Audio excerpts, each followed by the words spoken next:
Hello，大家好，歡迎大家嚟到陸叔馬訊。陸叔馬訊係一個專門分享六環彩心水嘅 channel。廢話唔多講，即刻睇下聽日2026年1月25號沙田 A+3 跑道嘅賽事，陸叔有啲咩心水先。第六場嘅一級賽1200米嘅賽事，心水分享有1號嘉應高升，實力超群，唔需要多講啦，全部人都會揀佢噶啦，穩陣過穩陣啦。第七場4班1400米嘅賽事，陸叔嘅心水分享有2、3、11。2號哥倫布，以往喺3班已經好多次都近㗎啦，實力係有依據嘅。今次翻落嚟4班，明顯係有班次之利啦。回配減磅騎師更加有優勢啊。3號亨奇，湯普森嘅寶藏馬，今季仲未有交代㗎。上一仗閘前落飛，但係後上不及，今次即刻換人喎，保重決心明顯啦。11號紅財，4歲馬啱啱出咧，已經入3甲噶啦，潛質係非常好嘅。上一仗初跑1400米改變跑法之下咧，蝕晒快步速都輸得唔遠，表現明顯有進步，要慎防佢施以突襲啊。第8場嘅一級賽1600米賽事，陸叔嘅心水分享有1、2。1號浪漫勇士，今季連場咧輕鬆取勝，姿態又夠從容，勇態持續都高昂嘅喎。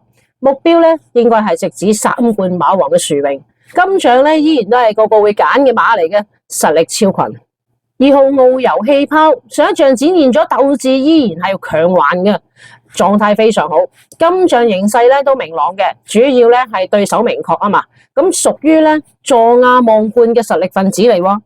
第9場2班1200米嘅賽事，陸叔嘅心水分享有4、7、8。4號標誌星河，今季咧同程係贏咗2場嘅，實力係有根有據啦。咁上一仗留得比較後啦，後上不及，但係輸咗咧，潘頓都依然唔肯放手喎，一定係有警棍啦，決心好鮮明啊。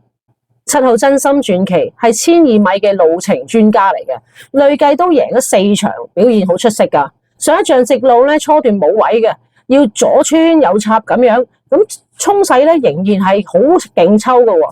今次咧預期走外檔衝刺，形勢應該會更加有利。8號得到後王，上一仗咧賽前落重飛嘅，但係轉彎受咗兼直路有碰撞啦，咁際遇好差嘅情況底下，仍然見到佢有追勢。今次幕後咧必定係力求保重，挽回失地啊！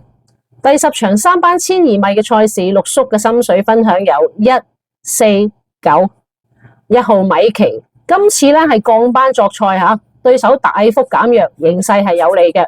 試閘跑1200米咧個走勢都見好嘅。咁阿蔡今季明顯係支持麥文堅嘅，咁首勝之後咧必定會有後續嘅。4號開心指數，上一仗初出咧就跑咗個第3。咁但係同場嘅第4、第5名再出咧，都攞到1冠1亞嘅，咁足以證明嗰場嘅賽事咧個水準都好高㗎。咁今次強配潘頓，擺明就力求爭勝啦。9號勇闖高峰，4歲馬今季初出就即刻贏啦，表現銳利，進步明顯。今次升班咧就啱啱遇着一啲弱組，咁啊等同有優勢啦。咁作為楊明倫嘅私家馬，為保稅權一定會搏盡求勝嘅。第11場3班1600米嘅賽事，陸叔嘅心水分享有2、3、5、11。2號一定超，上一仗咧3碟轉彎，直路末段發力嗰時有受阻，咁所以都未盡全力嘅。咁為爭取打比嘅資格咧，呢一場一定係搏盡求勝，戰意好鮮明噶。3號納百川屬於1哩嘅專家。今季谷草連場咧都係輸少少，表現都準成嘅。轉戰田草咧，應該係搏翻啲新鮮感啦。喺外檔配合長直路，更加利後上衝刺啊！5號超輕鬆，初跑1400米咧，即刻就啱腳法啦。咁質素亦都唔錯嘅。上一仗全程直路冇望風咁跑，都輸得唔遠嘅。熱身之後咧，狀況有所提升，應該可以更進一步啊！11號包裝戰士。上一仗初出咧就即刻跑1800米，難度都幾高下。咁直路喺馬群之中衝刺咧都唔見佢怯嘅。咁身為包裝係咧打比唯一嘅希望，今仗一定係會全力求攻。以上咧就係六環彩提供嘅心水馬匹啦，排名不分先後，全部都係陸叔覺得有望爭勝嘅馬嚟嘅。大家可以剔走一啲自己覺得唔認同嘅去慳住數，亦都可以獨立買孖寶或者三寶作為另外投注。祝大家聽日旗開得勝，贏到開行，加油！